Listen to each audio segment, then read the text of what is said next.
Hey guys, welcome to this video TikTok Lite Facebook login problem. So on TikTok Lite,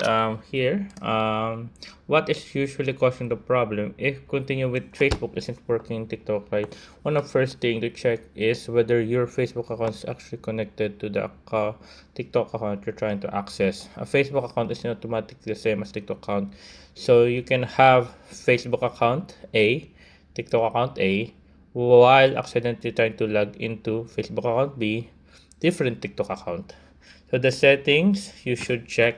So always go to Facebook settings and privacy settings and app website. Check for anything that's connected to TikTok.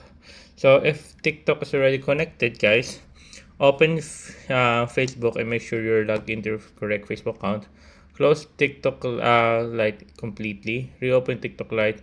Choose login rather than sign up. Select continue with Facebook. Confirm the Facebook using the correct account. So what if Facebook is opening the wrong account? This happens especially when multiple Facebook accounts have been used on the phone. Try and log out of unwanted Facebook account first.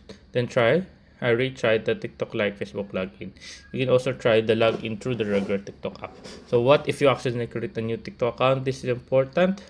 Don't keep signing up rapidly. If your TikTok was created using Facebook, use the same Facebook account and login route that was originally connected to it. Otherwise, you may end up switching between two different TikTok accounts and think your original account has disappeared. But anyways, guys, there you go. So I hope you guys enjoyed. If you have no question, concerns, have the question below, guys. Happy to answer you as soon as possible. Anyways, guys, there you go. So that's how you do it. So there you guys. Thank you, guys.